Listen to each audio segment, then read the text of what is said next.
ถ้าเรา3 คนลอยคออยู่กลางทะเล แล้วจู่ๆก็มีห่วงยางลอยมา แต่มีแค่อันเดียวนะ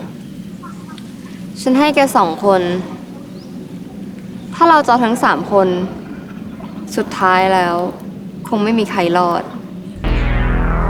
ถ้างั้นวาวายกให้แป้งกับบอสซัมเลยละกัน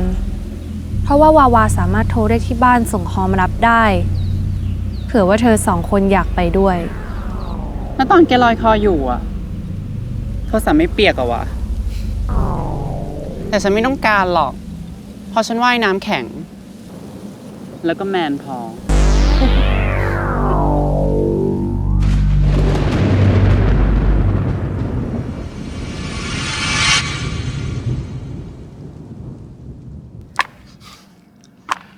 ทำไมประมงเกอร์อย่างพวกเธอต้องว่ายน้ำเป็นนั่นเป็นคำถามที่ใครๆเขาก็อยากรู้กันใครจะไปอยากรู้วะแต่จะเป็นหรือไม่เป็นก็ต้องเป็นเข้าใจเพราะฉะนั้นวันนี้เราจะมาเรียนแกเป็นเมนเหรอวะจากการลอยตัวเราด้วยอ้าวเหรอ แหมเสียดายจังเดี๋ยวจ้วงเผื่อวอร์มก่อนเราต้องวอร์มก่อนจะลงน้ำวอร์มก่อนวอร์มไปเรื่อยๆ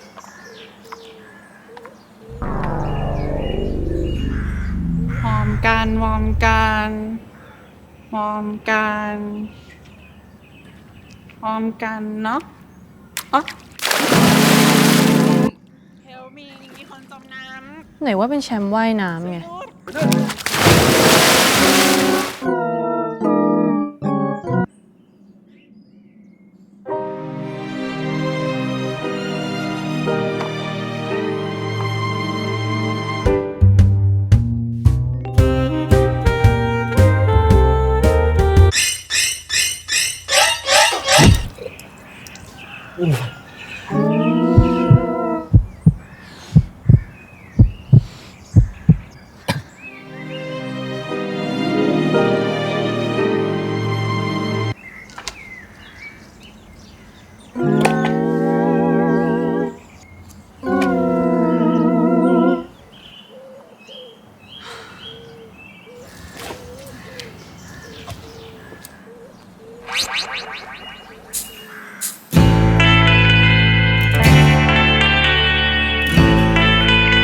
ปลาปักเป้า